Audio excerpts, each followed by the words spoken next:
Howdy y'all, Los here, the Austin Coffee Technician. I've got an ECM Synchronica here. Now, I wanted to flush the boilers, but I know a couple different ways we can do it. Now, if you don't have a drain on it, there's a couple cool ways I'll show you. Now, the first one's the easiest. It's basically let this thing heat up. Let it heat up all the way, 1.5 or so. Whatever, let it heat up. And then shut off the machine and just turn on the hot water. You turn on the hot water and all the water will evacuate out of the steam boiler. It's that simple. And then on the next run, you turn it on and let the water fill it back up.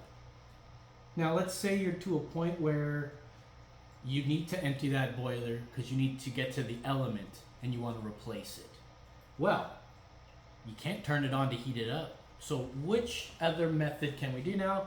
When I was much younger doing this job, I would take the vacuum valve out and I would shove a tube in there and I would siphon it out. Now that's just too much work these days. I've got a much more fun method that we use. All you need is some sort of air compressor or just some sort of air, right?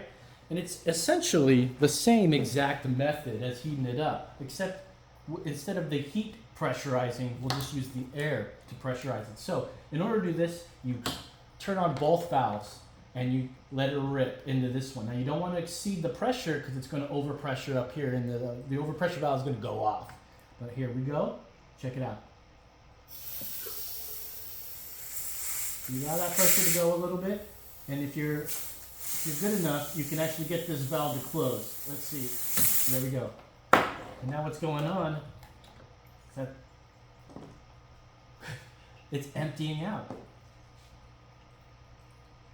It's a good way to flush your boiler. In between flushes, you shake it up a bit. Try to get as much of it out. And this is also a way if you ever have a hot water valve where the inlet sits directly under the boiler. A lot of times if you've got scale, it sits over that hole and it could create a block and you may turn this on and nothing comes out. This will help get rid of that. Now let's say you heat it up, right? And you do this, what do you do? Oh my goodness, what do you do?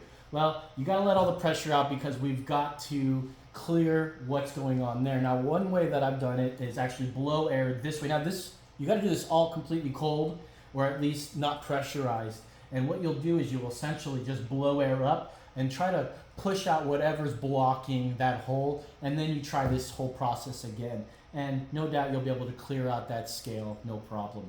So, thanks for watching. Be cool, stay hip, get yourself a hobby. Bye.